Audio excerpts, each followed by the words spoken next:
But there used to be this timer on RuneLight that would show you when they're going to switch and what they're going to switch to, wow. as well as what they're attacking you with. So it made it like super AFK.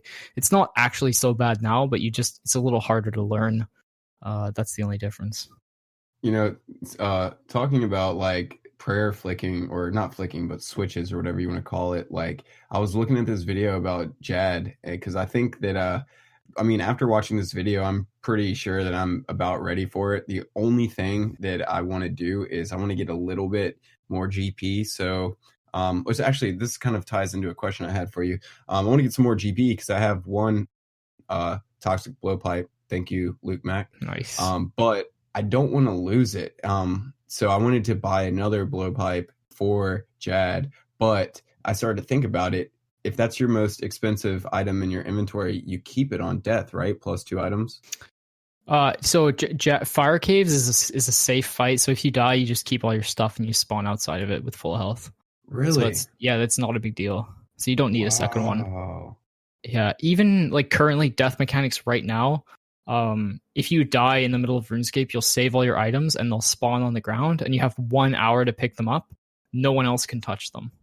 They will never show up to anyone else. After 1 hour, they just disappear from the game. So like, for example, the worst places to die in the game are like Calphite Lair or God Wars Dungeon, especially a hard one like Ziliana, where you have to get a lot of KC. But even those, as long as you just, get back on it pretty quickly, you're going to get there with plenty of time to spare. Wow, dude, that's a game changer for me. That definitely makes me feel more confident about at least giving it a shot. Oh yeah, absolutely. You totally should. There's essentially nothing to lose for fight caves. The only thing where you're going to lose your items is if you're in an instance. So that means you're not in the regular world of the game. You've sort of been placed in like an area just for you and whatever sort of monsters in there. So I'm just trying to think of an example of this. Like in a Dream Mentor quest or like Lunar Diplomacy, when you go into the dreams, those are instances. So if you die, then you lose all your items. Or except for 3. Or for example, the Monkey Madness fight that I did the other day with Gluff, that was an instance. So I lost everything except for my 3 most expensive items. Cool. And I was pretty upset that a prayer potion actually protected over my rune crossbow. Rip. Why? Because they're 15k right now. I think anyways. Because of the Nightmare of Ashihama came out, so like, and had terrible supply. Yeah, they're 14.8k. It's crazy. They used to be like, I don't know, way less, 10 or less, like 9k you get them for. Interesting. So yeah, I wouldn't worry about deaths too much. Death mechanics are something that Jagex are working on, and they're going to be changing in the future. But I don't think that the community, at least from the polls that I've seen, wants it to be super punishing, like where you only have like 2 minutes to get back to your body. You're going to have like always at least 15 minutes. And then if you miss out, then you're just going to have to pay to get them back. That's pretty cool. I mean, because there have been times when like I don't know what like I went to go walk in the kitchen and get something, or I just forget that I'm, I just, fucking space out. And what happens is I like die and then get disconnected from being AFK. And then I don't know what world I was in, but that doesn't happen often. Yeah, there you go. If you use RuneLight, it'll tell you what world you died on. So that's another thing. With the open source thing, doesn't that mean that, like, hypothetically, someone could, if it's open source, doesn't that mean someone could in the community write a script where it would allow them a backdoor into the program and to get passwords? So I'm not a developer, or I don't think I'm the right person to ask this question, but I'd assume that it's a fairly safe program at this point, and that's not really possible without some like mad level of skills.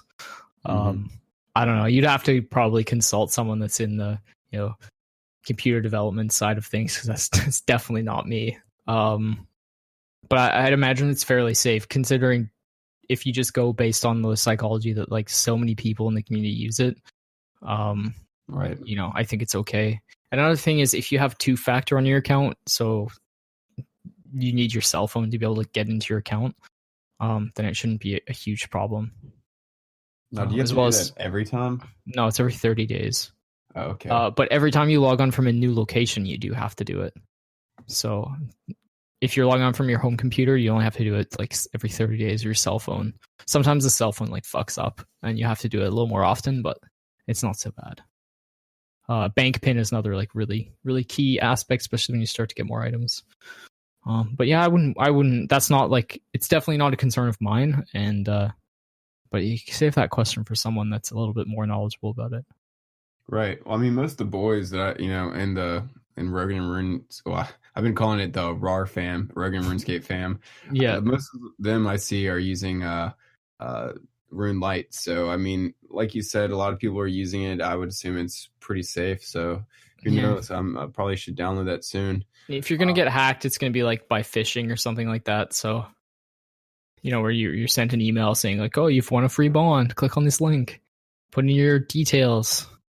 Or going to like sketchy websites to try to buy gold. I don't know. There's like lots of different places where you get hacked. But I would worry least about RuneLight for sure. I saw this hilarious fucking video last night that came out recently. I don't know if I'll be able to find it in time because we probably have about like 3 minutes left. But I saw this hilarious video where like it was top 10 times RuneScape has been mentioned on TV. Mm-hmm. And it was like this old ass like broadcast from like early 2000s of this like 11-year-old boy like Timmy who is like showing, Timmy.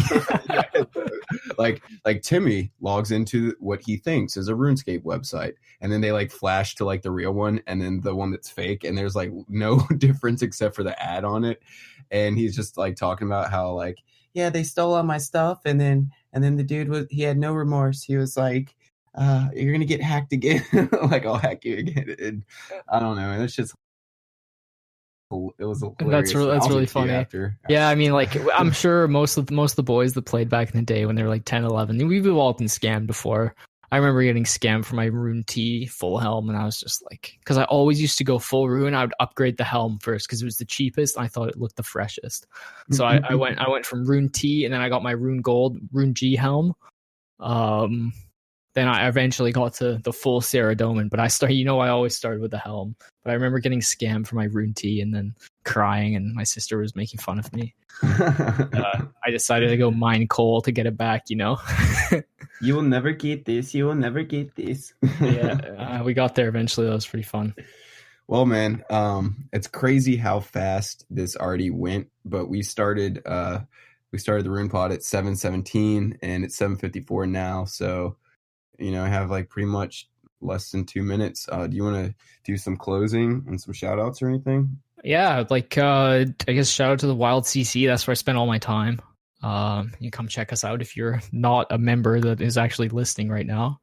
Yeah, anytime. I'd love to come on again in the future too. I just love chatting RuneScape, and if you ever got questions, or there's also some really sweet people in my clan chat that would be good guests for you. Like Ohm, like I said, the Skiller.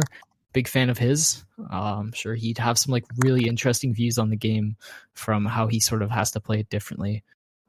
Getting quests on it and things like that. And I think it's like as yourself, who's also kind of going through those early to mid game quests in your account, like I think it'd be some valuable information to have like a chat with him who has a pretty different perspective. But yeah, that's pretty much it. Just come hang out and you talk to me anytime in game. Obviously, I like to talk, so it's all good. Hell yeah, man. We'll definitely do another one. Yeah, shout out to Wild CC. Thank you everyone that listens and supports and everything. Couldn't like I was telling Sean Boy, I'm just the dude that fucking wanted to create a community, and the important thing is not me, it's the community. You know what I mean? So this would be nothing without you guys. So I love it. And yeah, I'll be the first to admit that I'm still a noob, but that's the beautiful thing, is that we are kind of combining people who are high level and low level together to create like a little family. And last thing is the video is called Top 5 Times RuneScape Was Mentioned on TV by Moat Plox. That's awesome. Or Moat. And I have to say, like, really enjoy being a noob, because that is probably some of my most nostalgic memories of like coming back to RuneScape was those early days logging into my original accounts. Was so fun. Getting those 100%. Quests done, getting that nostalgic music going. Yeah, it's hard to beat for sure. 100%. Well, let's plan on another one soon, bro. Much love, guys. Thank you for coming on, Heartless B. Yep. Take care. Peace.